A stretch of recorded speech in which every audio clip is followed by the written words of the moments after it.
Dievbijība pret jaunavu Mariju ir dziļi iezīmējusi daudzu pāvestu pontifikātus. Svētajam Jānim Pāvilam II, Benediktam 16., Franciskam un tagad Leonam Marija ir bijusi ne tikai teoloģiska autoritāte, bet gan patiesa garīgā māte. Ar savu moto Totus tuus, pilnībā tavs, svētais pāvests Jānis Pāvils II uzsvēra savu dēla mīlestību pret jaunavu Mariju. Jau kļūstot par Krakovas bīskapu, svētais tēvs pieņēma moto Totus tuus. Viņš to lietoja līdz pat savām pēdējām dienām. Tas bija kā īss apliecinājums tam, ka viņš pilnībā uzticas jaunavas Marijas rokām, lai nonāktu pie viņas dēla. Un to mēs redzam arī viņa testamentā. Šim moto ir daudz dimensiju, bet tas ir dziļi sakņots teoloģijā.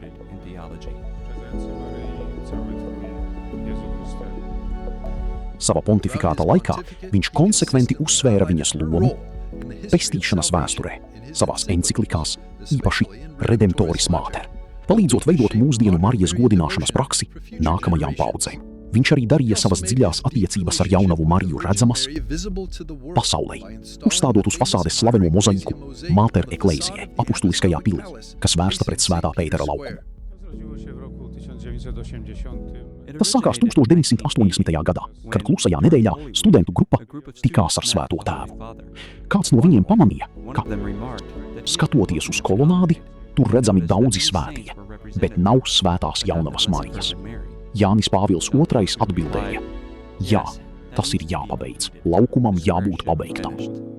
Pagāja kāds laiks, bet pēc atentāta mēģinājuma 1981. gadā svētais tēvs atcerējās šo piezīmi, un darbs pie mozaikas uzstādīšanas sākās.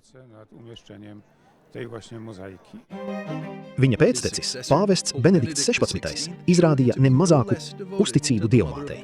Tā kā viņš ir dzimis tikai 10 jūdzes no slavenās Marijas svētnīcas Altetingā, kas gadsimtiem ilgi veidojusi ticību Vācijas dienvidu reģionā Bavārijā, Jozefs Ratzingers pavadīja savu jaunību šajā apkārtnē.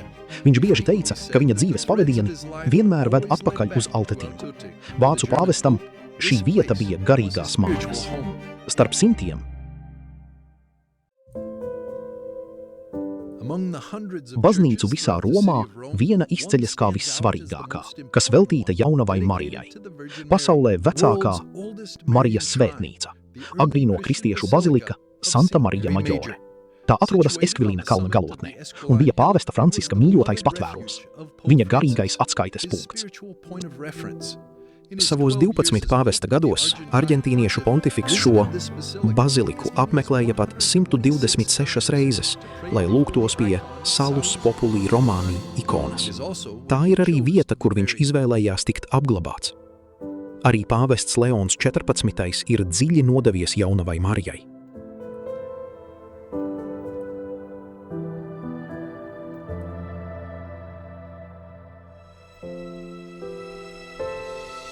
Pope Leo XIV is also profoundly devoted to the Virgin Mary.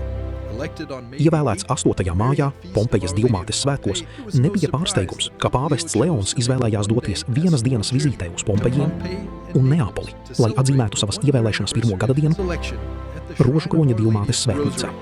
Tur viņš vēlreiz vērsās lūgšanā pie Marijas, pateicoties un uzticot savu misiju viņas mātišķajai aizgādībai. Tieši pirms gada, kad man tika uzticēta Pētera pēcteča kalpošana, tā bija tieši Pompejas svētā Rožukroņa jaunavas lūgšanas diena. Tāpēc man bija jānāk šurp.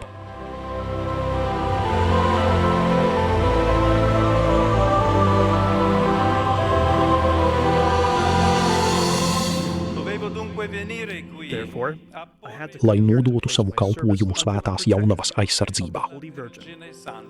Tomēr viņa dievbijīgās attiecības ar Mariju aizsākās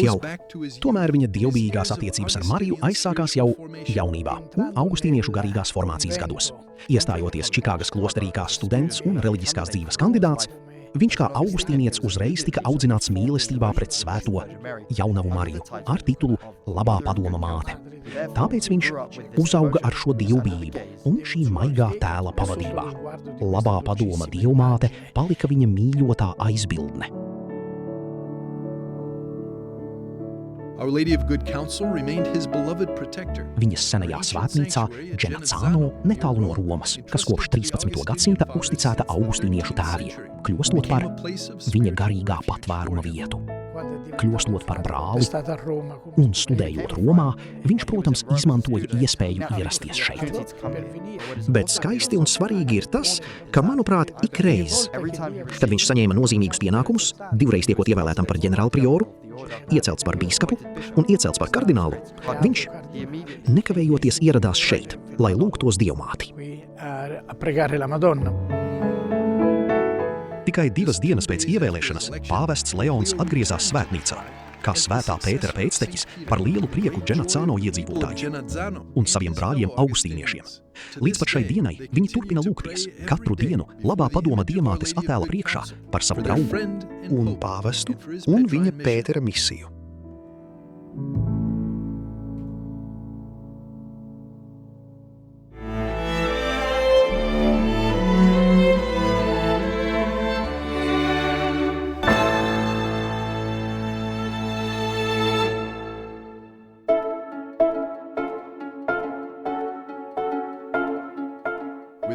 Ar saknēm, kas sniedzas līdz pat 13. gadsimtam, Pontifikālā teoloģijas fakultāte Marianum ir viens no pasaulē vadošajiem marioloģijas centriem, kas nodarbojas ar Marijas teoloģisko izpēti. Šī fakultāte, kas katru gadu uzņem simtiem studentu, tostarp priesterus, konsekrētos un laicīgos pētniekus no visas pasaules, ir uzticēta Marijas kalpotāju ordenim. Kopš oficiālās atzīšanas saņemšanas no svētā krēsla 1950. gadā Marianum piedāvā specializētus akadēmiskos grādus marioloģijā visaugstākajā līmenī.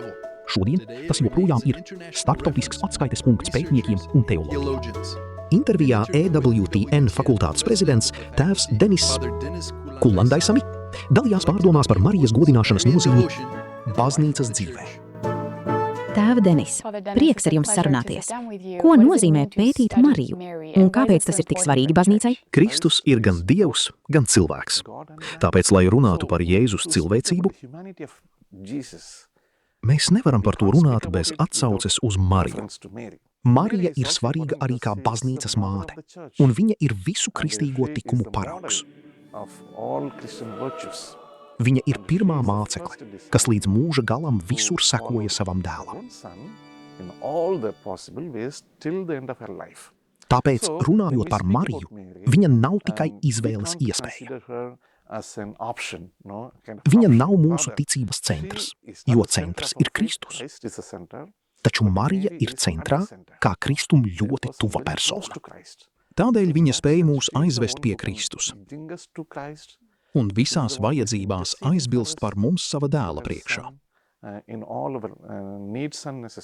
Arī daudzi pāvesti ir bijuši īpaši dievbijīgi pret Mariju. Kā šī marijāniskā dievbijība ietekmēja viņu pontifikātu? Sāksim ar pāvestu Pāvilu VI. Otrā Vatikāna koncila noslēgumā. 1964. gada 21. novembrī pāvests Pāvils VI. Pasludināja Mariju par baznīcas māti. Tas apliecina viņa lielo mīlestību pret Mariju. Par Jāņa Pāvila II marijānisko dievbijību mēs varētu runāt stundām. Viņu mēdz dēvēt par marijānisko pāvestu. Pāvests Jānis Pāvils II mūsu fakultāti apmeklēja 1988. gada decembrī, lai apmeklētu marioloģijas fakultāti un mūs iedrošinātu kalpot baznīcai un veicināt marijānisko dievbijību. Tad seko pāvests Francisks. Pērn novembrī mēs sanācām uz mūsu Marijas kalpu ordeņa ģenerālkapitulu. Tikšanās laikā viņš mums sniedza privātu audienci. Pāvests augstu novērtēja Marianum kalpošanu baznīcai. Šomēnes mēs svinām vasaras svētkus. Šajos svētkos Marijai ir patiešām centrāla loma. Viņa bija klātesoša vasaras svētkos. Tādēļ viņu, kā jau minējāt, godina kā baznīcas māti. Pastāstiet vairāk par vasaras svētkiem un Marijas lomu tajos. Bībelē atrodam 2 svarīgas norādes par Mariju. Pirmā ir apustuļu darbu grāmatā, 1.14, ko jau minēju. Viņa vieno agrīno baznīcu kopīgā lūgšanā, gaidot svēto garu. Tur viņa atklājas kā mīloša māte, kas vada baznīcu. reflected in the current jubilee. Otrā ir skaistā vieta Jāņa evaņģēlija 19. nodaļā, kur Marija stāv pie Jēzus krusta. Between the already and the not yet. Jēzus, uzlūkojot Mariju, saka: Sieviete, lūk, tavs dēls. Bet mīļotajam māceklim Jānim, lūk, tava māte. Šeit mēs redzam šo uzticēšanas brīdi. Jēzus uztic Jāni savai mātei kā dēlu. Jānis šeit pārstāv visu baznīcu.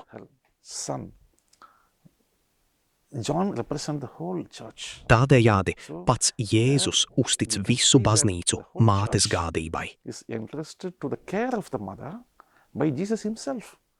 Marijai ir daudz dažādu goda titulu. Mūsdienās viens no svarīgākajiem ir miera karalienes tituls. Tas ir īpaši aktuāli šodien, kad apkārt plosās kari un konflikti. Kā Marija var mums palīdzēt rast mieru attiecībās, ģimenēs un visā pasaulē?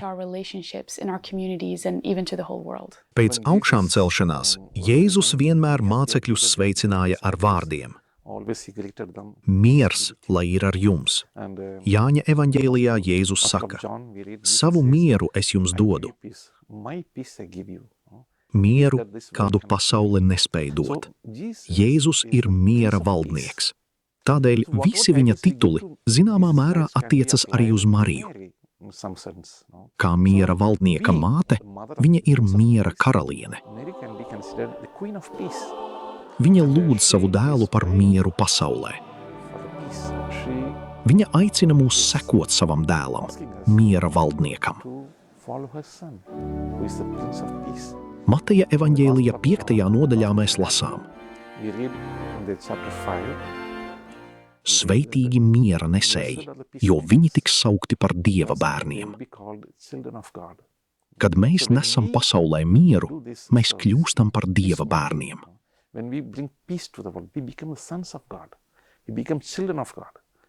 Marija mums palīdz kļūt par patiesiem Dieva bērniem. Liels paldies, tēvs Denis, par šo sarunu. Paldies jums!